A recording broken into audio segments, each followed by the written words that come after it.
আল্লাহ তাআলা যখন বললেন তুই বের হয়ে যা, শয়তান তখন অনুতপ্ত হয় নাই, আল্লাহ তাআলার কাছে ক্ষমা চায় নাই, বরং অহংকারের কারণে সে ক্ষমা আল্লাহ তাআলার কাছে চায় নাই, বরং উল্টা সে আল্লাহ তাআলার কাছে আরজি পেশ করতেছে, ক্বালা রাব্বি ফাআনযিরনি ইলা ইয়াউমি ইউবআসুন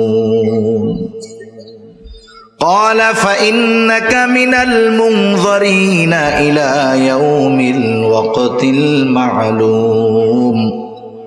শয়তান আল্লাহ তাআলার কাছে বলতেছে, আপনি আমাকে কিয়ামতের দিবস পর্যন্ত অবকাশ দেন, সুযোগ দেন, হায়াত দেন, কারণ যেই বনি আদমের কারণে আমার উপরে লানাত, আমার সব আমল বরবাদ হয়ে গেল, ওই বনি আদম দুনিয়ার মধ্যে কিয়ামত পর্যন্ত আবাদ করবে। বনি আদম মানুষের আদি পিতা আদমের সাথে যেহেতু আমার দুশ্মনী, এ দুশ্মনী আদম পর্যন্ত শেষ নয়, আদমের বংশধর যেহেতু কিয়ামত পর্যন্ত দুনিয়ায় থাকবে। আয় আল্লাহ রব্বি আনযিরনি ইলা ইয়াউমি ইউবআসুন, আপনি আমাকেও পুনরুত্থান দিবস পর্যন্ত অবকাশ দিয়ে দেন। ওরা যতদিন থাকবে দুনিয়ায় আমিও থাকতে চাই, এ দুশ্মনী চলবে। এ দুশ্মনী ওর বাবার সাথে শুধু তা নয়, কিয়ামত পর্যন্ত এই আদমের বংশধর দুনিয়ায় থাকবে, সকলের সাথেই আমার দুশ্মনী। এই দুশ্মনী যে আছে শয়তানের সাথে, স্মরণ করিয়েছেন কে? কথা বলেন না কেন? কে? আরো জোরে বলেন কে?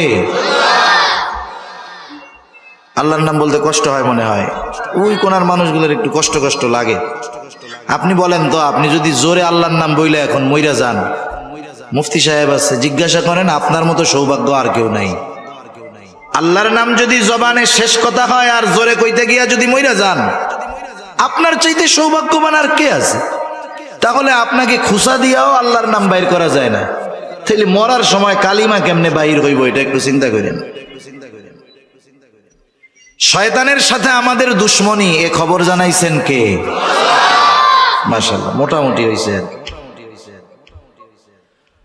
আল্লাহ তাআলা সে কথা জানায় দেন, ইবলিস আল্লাহ তাআলার কাছ থেকে পুনরুত্থান দিবস পর্যন্ত অবকাশ চেয়ে নিয়েছে, হায়াত চেয়ে নিয়েছে। আল্লাহ তাআলাও বললেন যে যাও, তোমাকে নির্দিষ্ট মেয়াদ পর্যন্ত অবকাশ দেওয়া হলো, ইলা ইয়াউমিল ওয়াক্তিল মা'লুম। শয়তান যখন তার এই দাবিটা আল্লাহ তাআলার কাছ থেকে ফাঁস করায় নিয়েছে, এবার আমাদের ব্যাপারে শয়তান আল্লাহ তাআলার সামনে কি বলে শুনে নেন। শয়তান এবার বলতেছে, ক্বালা ফাবিইজ্জাতিকা লাউগওয়িয়ান্নাহুম আজমাঈন ইল্লা ইবাদাকা মিনহুমুল মুখলাসিন। শয়তান কেমন যেন বলতেছে, রব আল্লাহ, যেহেতু আপনি আমাকে একেবারে কিয়ামত পর্যন্ত অবকাশ দিলেন, সুযোগ দিলেন, আমি তো বনি আদমের মধ্যে থাকতে পারবো, আমি তাদেরকে ধোঁকা দিব। আপনার ইজ্জতের কসম রব, আপনার ইজ্জতের কসম, সবগুলোকে আমি পথভ্রষ্ট করে ফেলবো, জাহান্নামী বানায় ফেলবো। ইল্লা ইবাদাকা মিনহুমুল মুখলাসিন, তবে আপনার একনিষ্ঠ বান্দাগুলো ছাড়া। আল্লাহ তাআলাও জানায় দিলেন, আমি আমার বান্দাদেরকে তোর ব্যাপারে সতর্ক করব, সব কথা জানায় দিব। এরপরেও যারা আমার কথাগুলো জানবার পরে তোর দলভুক্ত হবে, শুনানে লাআমলাআন্না জাহান্নামা মিনকা ওয়া মিম্মান তাবিআকা মিনহুম আজমাঈন। আমি তো আমার বান্দাদের সতর্ক করে দিব তোর ব্যাপারে, এরপরেও যারা তোর দলভুক্ত হবে, শুনানে তুই আর তোর অনুসারীদেরকে দিয়া আমি আমার জাহান্নামকে পরিপূর্ণ করব। সেজন্য আল্লাহ তাআলা শয়তানের সাথে আমাদের সম্পর্কের কথা বারবার স্মরণ করায় দেন। শুধু তাই না, কথার কথা মনে করেন আপনি একজন নেতার পেছনে দৌড়াবেন, এখন নেতা আপনাদের সামনে নিয়ে বক্তব্য দিল, শোনো তোমরা আমাকে নেতা মানছো ভালো কথা, কিন্তু তোমরা যদি কোনো বিপদে পড়ো আমি কিন্তু তোমাদের সাথে নাই। বলেন তো, এই রকম বক্তব্য যদি কোনো নেতা দেয়, এই বক্তব্যের পরে তার সামনে মাইকের স্পিকার আর ডান পাশে মাইকওয়ালা ছাড়া আর কেউ থাকবে নাকি? বলবে যে তোমার জন্য আমরা ময়দানে নামবো, বিপদে পড়লে তুমি সাথে নাই, তাইলে তোমার মতো নেতা আমাদের দরকার নাই। দুনিয়াতে যারা শয়তানকে নেতা মানবে, শয়তানের নেতৃত্ব মেনে নিবে, কিয়ামতের দিন কঠিন মুসিবতের সময়, সবচাইতে বড় মুসিবতের সময় কিন্তু তাদের নেতা তাদের সাথে থাকবে না।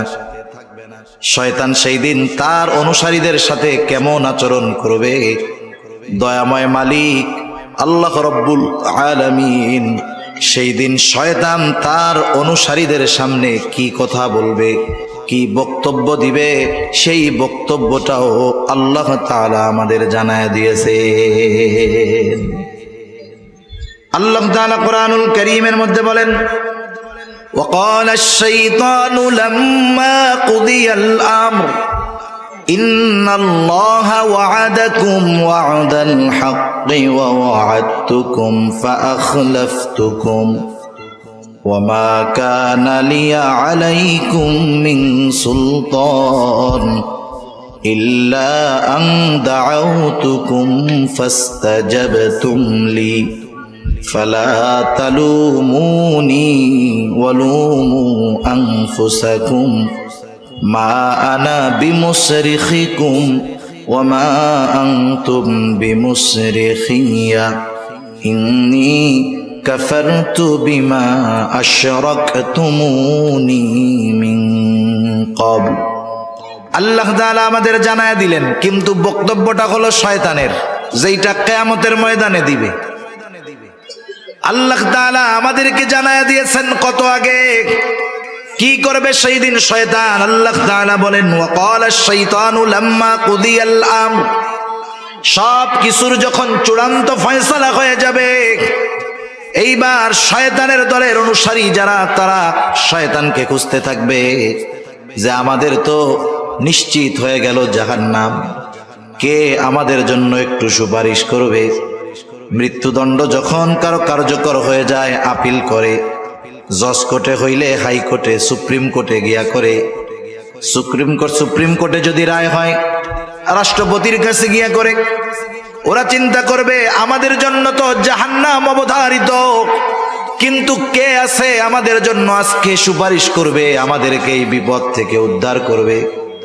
দুনিয়ায় যেহেতু তারা শয়তানের সাথে ছিল, এইবার তারা শয়তানকে খুঁজতে থাকবে। তাফসীরের মধ্যে আসছে, দূরে তাকায় দেখবে ওই যে শয়তানকে দেখা যায়, এইবার সকলে মিলে শয়তানের দিকে দৌড় শুরু করবে। শয়তানও দৌড়াইতে থাকবে, দৌড়াইতে থাকবে। কিছু দূর যাবার পর শয়তান তাদের দিকে ঘুরে ফিরে দাঁড়ায় যাবে, দৌড়ানো মানুষগুলো দাঁড়ায় যাবে। চিন্তা করবে এইবার বুঝি শয়তান আমাদেরকে কোনো আশার বাণী শোনাবে, যাতে করে আমরা এই বিপদ থেকে বাঁচতে পারবো। ওই দিন দাঁড়ায়া শয়তান গোটা দুনিয়ার শুরু থেকে নিয়ে শেষ পর্যন্ত তার যত অনুসারী ছিল, তাদের সামনে যেই বক্তব্যটা দিবে আল্লাহ তাআলা সেই বক্তব্যটাই বলতেছেন। শয়তান প্রথমেই বলবে, ইন্নাল্লাহা ওয়া'আদাকুম ওয়া'দাল হক। শয়তান প্রথমেই বলবে, ইন্নাল্লাহা ওয়া'আদাকুম ওয়া'দাল হক, নিশ্চয়ই আল্লাহ তাআলা তোমাদের সাথে যা ওয়াদা করেছেন সব ওয়াদা সত্য। এখন প্রশ্ন হলো, আল্লাহ তাআলা কি ওয়াদা করছেন আমাদের সাথে? আল্লাহ তাআলার যত প্রতিশ্রুতি আছে, যত ওয়াদা আছে, সব ওয়াদা যদি বিশ্লেষণ করা হয় সারমর্ম হয় দুইটা। কয়টা? জোরে বলেন না, কয়টা? এত খুশা কথা কইলাম, এরপরেও আপনাকে দুইবার কওয়া লাগেছে, জোরে বলেন। জোরে বলেন বলা রাখবে কেন? জিজ্ঞাসা করছি, যেটা নতুন কিছু জিজ্ঞাসা করছি। আগেই বলছি যে আল্লাহ তাআলা যত ওয়াদা দিয়েছেন সব ওয়াদার সারমর্ম দুইটা, এরপরে জিজ্ঞাসা করছি কয়টা। আগে হলো উত্তর বইলা দিছি, এরপরে জিজ্ঞাসা করছি। এরপরেও আপনারা মুখে কুলুপাইটা বসে থাকেন, নাকি কথা বলবেন না নিয়ত করছেন? একটু বললে হয় কি, ছোটবেলায়, এখন তো পোলাপান ঘুমাইতে বলবেন, বলবে যে আমার একটু মোবাইল দাও, গেমস খেলি, নাইলে ঘুম নাই। এটা বলে না এখনকার বাচ্চারা, একটু মোবাইল দাও, একটু কার্টুন দেখাও, নাইলে ঘুমাবো না। আমাদেরও মনে আছে যতটুকু, ছোটবেলায় আমাদের যখন ঘুমাইতে বলতো আমরা বলতাম যে গল্প শোনাও। গল্প কে শোনাবে? দাদা, দাদি, মা, যে কোনো একজন তো শোনাবে। এইবার দাদির কাছে শুইছি, গল্প শুরু করছে। এক দেশে এক রাজা ছিল। আমরা কি কইতাম? রাজার একটা ঘোড়া ছিল। ঘোড়ার দুইটা পাখনা ছিল। এইবার আর হু হা কিচ্ছু হয় না। বলেন তো দাদির গল্প আছে না শেষ? দাদির গল্প চলতো না শেষ? দাদির গল্প চলতো ততক্ষণ, হুহা থাকতো যতক্ষণ। আমি আপনাদের সামনে বলতেছি, আপনারা কি সজাগ আছেন না ঘুমায় আছেন? এই জন্যই জিজ্ঞাসা করি, যে এই প্রশ্নগুলা করি। নতুন কিছু তো আর করি না, আগে উত্তর বলি এরপরে জিজ্ঞাসা করি। অথচ এই জিজ্ঞাসার কোনো দরকার নাই। বললাম যে সারমর্ম দুইটা শেষ, কিন্তু এরপরে আবার জিজ্ঞাসা করি সারমর্ম কয়টা। আপনাদের জিজ্ঞাসা করার কারণ হলো এই গুরুত্বপূর্ণ কথাটা আপনারা মন দিয়ে শুনছেন কিনা। কিন্তু আমার মনে হচ্ছে যে না, আপনারা শুধু শুনতেছেন কিন্তু বলতে রাজি নেই। একটু কথা বলা যাবে না ইনশাআল্লাহ? আল্লাহ তৌফিক দান করুন। আল্লাহ তাআলা যত ওয়াদা করেছেন সব ওয়াদার সারমর্ম হলো দুইটা। এক নম্বর হলো ইন্নাল্লাযীনা আমানু ওয়া আমিলুস সলিহাতি লাহুম জান্নাতুন তাজরি মিন তাহতিহাল আনহার। এক নম্বরটা হইল ঈমান আনো, নেক আমল করো, তোমাদের জন্য রয়েছে এমন জান্নাত যেই জান্নাতের পাদদেশ দিয়ে আছে প্রবাহিত নহর। আল্লাহ তাআলার যত ওয়াদা তার দ্বিতীয়টা হলো ওয়াল্লাযীনা কাফারু ওয়া কাযযাবু বিআয়াতিনা উলাইকা আসহাবুল জাহিম। আল্লাহ তাআলার যত ওয়াদা আছে সব ওয়াদার দ্বিতীয়টা সারমর্ম হলো যারা আল্লাহ তাআলার আয়াত সমূহকে মিথ্যা প্রতিপন্ন করে, আল্লাহ তাআলার নিদর্শন সমূহকে মিথ্যা প্রতিপন্ন করে, আল্লাহর সাথে কুফরি করে, ঈমান আনে না, নেক আমল করে না, তারা হলো আসহাবুল জাহিম। তাদের ঠিকানা হলো জাহান্নাম। এটা হলো আল্লাহ তাআলার সকল ওয়াদার একেবারে সারাংশ, মূল কথা। এই কথাই শয়তান মনে করায় দিবে আল্লাহ তাআলা ওয়াদা দিয়েছিল ঈমান আনো, নেক আমল করো, জান্নাত। ঈমান আনো নাই, নেক আমল করো নাই, জাহান্নাম। এই ওয়াদাটা আল্লাহ তাআলা দিয়েছিলেন, নিশ্চয়ই আল্লাহ তাআলার এই ওয়াদা সত্য, কোনো সন্দেহ নাই। শয়তান ওই দিন বলবে, শয়তান বলার আগে আল্লাহ তাআলা আমাদের জানায় দিচ্ছে। এইবার শয়তান নিজের প্রতিশ্রুতির ব্যাপারে বলবে। শয়তানও কিন্তু মানুষের দুনিয়ায় প্রতিশ্রুতি দেয়। শয়তান অনেক সময় আমাদের অন্তরের মধ্যে বিভিন্ন কথা ডাইলা দেয়। এইরকম তো আর মানুষের মতো ওয়াজ মাহফিল কইরা শয়তান তার কথাগুলো কইতে পারে না। কিছু মানুষরে দিয়া করায় ঠিক। মাঝে মধ্যে দেখবেন অনেকে নিজে নিজে চিন্তা করে, বা নামাজের কথা বললে, দাড়ির কথা বললে, গুনার থেকে বাঁচার কথা বললে, হুজুর এখন মাত্র বয়স 22 বছর, আর একটু বুড়া টুড়া হই, এরপরে দাড়ি টাড়ি রাখবে না। নামাজের কথা বললে এই তো শুরু করে দিব না কালকে থেকে। হজের কথা বললে বলে এখন তো জুয়ান আছি, টাকা পয়সা আছে, তাতে কি, বুড়া কালে হজ করবো আর ঘর থেকে বাইরে মুমা, তখন ভালো হয়ে যাবো না। এইরকম কিছু বিষয়, কথা, চিন্তা আমাদের অন্তরে ডাইলা দেয় শয়তান। বলে টেনশন করিস না, হায়াত তো বহুত বাকি, পরে ভালো হয়ে যায়। এখন একটু চুরি চারি কর, দুর্নীতি কর, অন্যেরটা মাইরা খা, বুড়াকালে হজ কইরা একেবারে সদ্য ভূমিষ্ঠ শিশুর ন্যায় নিষ্পাপ হইয়া ঘরে বসে থাকবি। এই ধরনের ধোঁকা, এই ধরনের ওয়াদা মানুষের অন্তরে শয়তান ঢেলা দেয়। এবার শয়তান তার প্রতিশ্রুতি ওয়াদার ব্যাপারে বলবে, ওয়াওয়া'আদতুকুম ফাআখলাফতুকুম, আমি তোমাদেরকে বাঁচানোর যেই প্রতিশ্রুতি দিতাম, তোমাদের সাথে যেই প্রতিশ্রুতি দিয়েছিলাম, ফাআখলাফতুকুম, আমি সেই প্রতিশ্রুতি ভঙ্গ করলাম।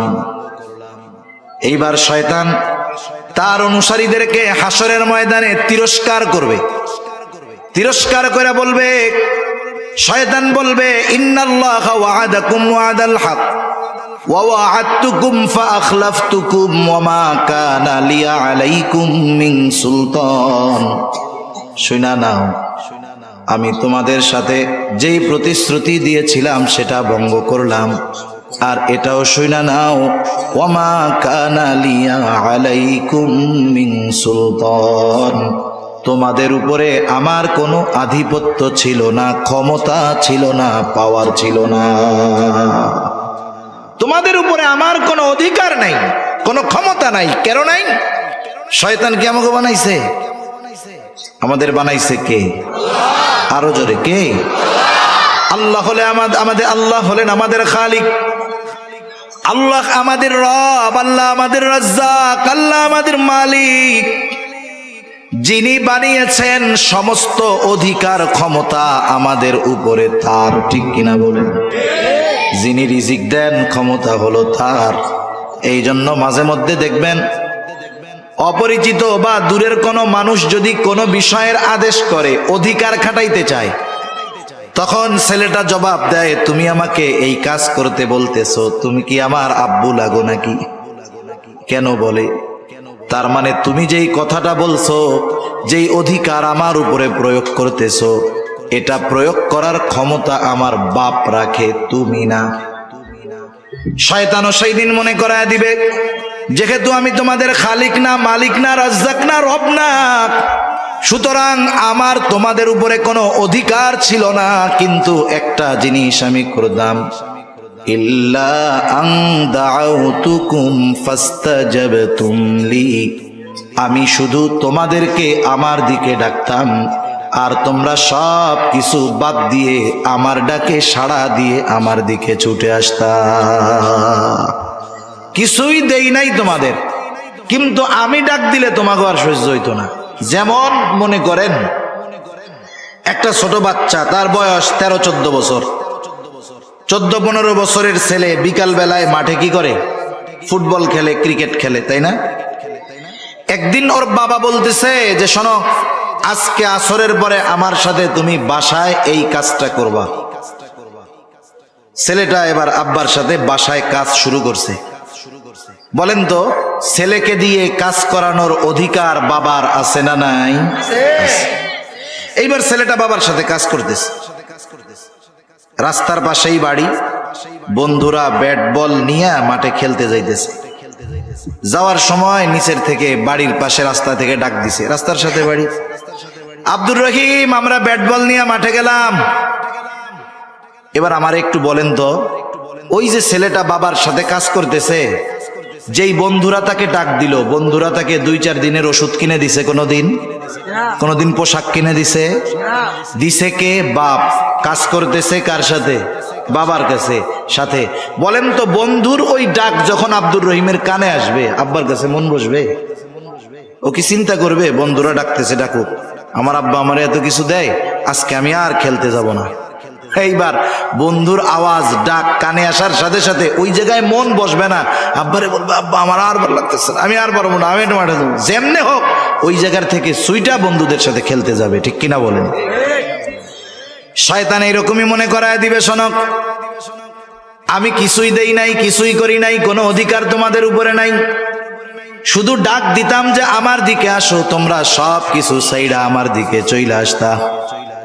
অথচ আমাদের দেশে, গোটা দুনিয়ার মধ্যে মসজিদ গুলাতে দৈনিক 5 বার আজান হয় কি হয় না?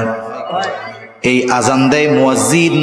আমরা যদি মনে করি মুয়াজ্জিনকে বেতন দিয়ে রেখেছি, মুয়াজ্জিনের কাজ হইল আজান দেওয়া, এটা যদি মনে করি, এটা আমাদের বড় ভুল হবে।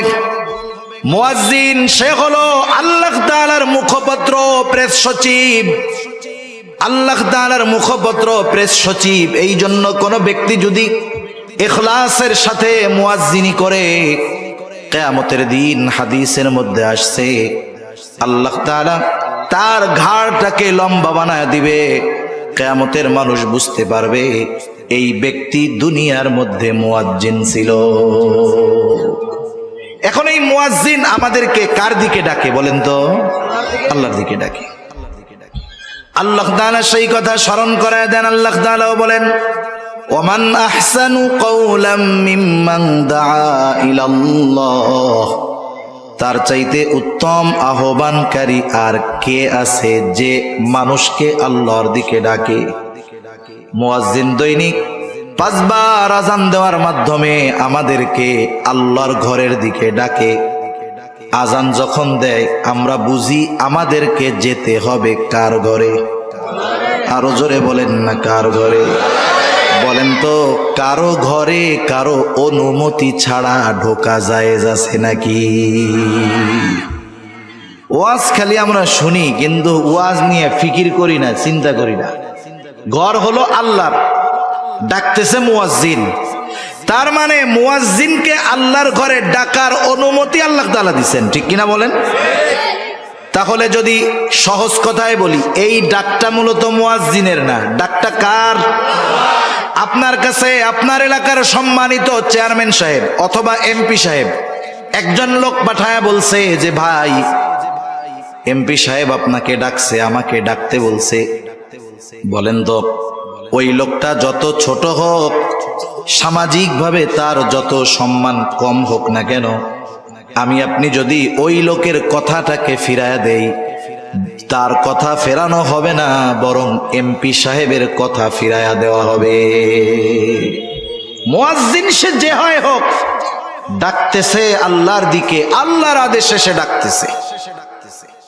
এখন চিন্তা করেন, আল্লাহ তাআলার এই আহ্বান, আল্লাহ তাআলার এই দাওয়াত, যে বান্দা আমার ঘরে আসো, আমার ঘরে আসো, নামাজ পড়ো, নামাজের মধ্যে কল্যাণ। শয়তান সেই দিন মনে করায় দিবে আমি ডাক দেওয়ার সাথে সাথে সব থইয়া চইলা আসছো, কিন্তু আল্লাহ তাআলা দৈনিক তোমারে 5 বার তার ঘরে দাওয়াত দিছে, যাও নাই। ইল্লা আন দাউতুকুম ফাস্তাজাবতুম লি, যেই আল্লাহ তোমারে খাওয়াইছে, যেই আল্লাহ তোমাকে বানিয়েছে, যেই আল্লাহ তোমার রব, তার ডাকে সাড়া না দিয়া আমার ডাক শুইনা চইলা আসছো। তোমার মতো নাফরমান আর কেউ নাই। তোমার এই পরিণতি যে হয়েছে, এই জন্য তুমি আমারে বকা দিও না। ফালা তালুমুনি ওয়ালুমু আনফুসাকুম, আমাকে তিরস্কার কইরো না, আমারে ভৎসনা কইরো না। তোমরা নিজেরা নিজেদেরকে তিরস্কার করো, ভৎসনা করো। আর শুনা নাও, আজকের এই দিনে মা আনা বিমুসরিখিকুম ওয়া মা আনতুম বিমুসরিখিয়া, আমি নিজের জন্য কিছু করতে পারবো না, তোমাদের জন্য কিছু করতে পারবো না। সাথে সাথে এটাও জেনে নাও, ইন্নী কাফারতু বিমা আশরাকতুমুনি মিন ক্বাবল। কিয়ামতের দিন শয়তান তার অনুসারীদের সাথে এই বক্তব্য দিয়ে সম্পর্ক ছিন্ন করবে। এটা যে করবে, এ ব্যাপারে কোনো সন্দেহ আছে? না থাকার কারণ, এই বক্তব্যটা আমাদের যিনি জানিয়েছেন তিনি কে? এখন বলেন, এত সুস্পষ্টভাবে দুশ্মনের পরিচয় বলে দেওয়ার পরেও, দুশ্মনের মিশন, কর্মপন্থা সব কিছু বলে দেওয়ার পরেও কেউ যদি আল্লাহর আহ্বানে সাড়া না দিয়ে, শয়তানের ডাকে সাড়া দিয়ে পরকালে ক্ষতিগ্রস্ত হয়, পাপে লিপ্ত হয়, বলেন তো এর মতো জালেম দুনিয়ায় আর কেউ আছে? এজন্যই আল্লাহ তাআলা এর পরপর বলেন, ইন্নায যালিমিনা লাহুম আযাবুন আলীম, নিশ্চয়ই জালেমদের জন্য কঠিন শাস্তি আল্লাহ তাআলা প্রস্তুত করে রাখছেন। সব কথার মূল কথা, শয়তানের দলের লোক যারা, এরা যে ক্ষতিগ্রস্ত হবে সে কথাই আল্লাহ তাআলা বলেন, উলাইকা হিজবুশ শাইতান আলা ইন্না হিজবাশ শাইতানি হুমুল খাসিরুন। আল্লাহ তাআলা বলেন, শয়তান যাদের ঘাড়ের উপরে চেপে বসেছে, আমি আল্লাহর স্মরণ থেকে যাদেরকে গাফেল বানায় দিয়েছে, ওই মানুষগুলোই হলো শয়তানের দলের লোক। আর যারা শয়তানের দলের লোক তারা হলো ক্ষতিগ্রস্ত। ক্ষতিগ্রস্ত যখন আল্লাহ তাআলা বলেন এর দ্বারা জানমালের ক্ষতি হবে, বিষয়টা এমন নয়, বরং সে ক্ষতিগ্রস্ত হবে কেমনে? এই ক্ষতি হবে অনন্তকালের জাহান্নামের বাসিন্দা হওয়ার মাধ্যমে। সেজন্য আল্লাহ তাআলা আমাদের শয়তানের দল হওয়া থেকে বেঁচে থাকার তৌফিক দান করুন, জোরে বলি আমিন। তাহলে দুনিয়াতে দল কয়টা? একটা হলো শয়তানের দলের লোক, একটা হলো শয়তানের দল। কার দল? আর একটা কার দল? আমরা কার দলের লোক হব? হাত উঁচু করে বলি, নারায়ে তাকবীর। নারায়ে তাকবীর, মাশাআল্লাহ, হাত নামাই। শয়তানের দলের মোটামুটি পরিচয় অবস্থা আমরা জানলাম। আল্লাহর দলের পরিচয় জানার দরকার আছে না? একটু কষ্ট হইতেছে নাকি আপনাদের? আমার তো কষ্ট হইতেছে, এই জন্য বেশি সময় আর আপনাদের কষ্ট দিব না। কারণ আগামী দিন আমার বড় শ্রদ্ধেয় ব্যক্তিত্ব, শ্রদ্ধার মানুষ, ভালোবাসার মানুষ আল্লামা আব্দুল বাসিত খান সাহেব আসবে। কালকেও তো আপনারাই আসবেন, এজন্য বেশি সময় কষ্ট দিব না ইনশাআল্লাহ। এরপরে আল্লাহ তাআলা বলতেছেন, আমি যে আয়াতগুলো তিলাওয়াত করেছি সূরা মুজাদালার শেষ কয়েকটা আয়াত, এক আয়াতের কথা মোটামুটি শেষ। এরপরে আল্লাহ রাব্বুল আলামিন বলতেছেন,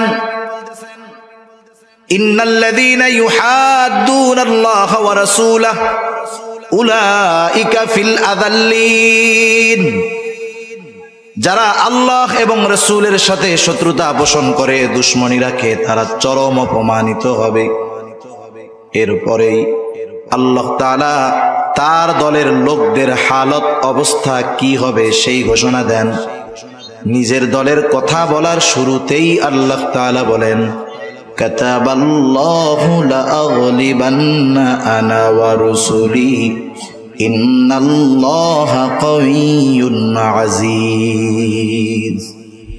আল্লাহ তাআলা নিজের দলের কথার শুরুতেই বলেন কাতাবাল্লাহ, আল্লাহ তাআলা নির্ধারিত করে রাখছেন, লেখা রাখছেন। কি লেখা রাখছেন? লাআগলিবান্না আনা ওয়া রুসুলি, আমি আর আমার রাসূলের দলের বিজয় হবেই হবে, এটা লিখে রাখছেন কে? তার মানে আল্লাহর দলের লোক যারা, তাদের বিজয় হবেই হবে। এখন আল্লাহর দলের লোক যারা, তাদের বিজয় হবেই হবে। কেন?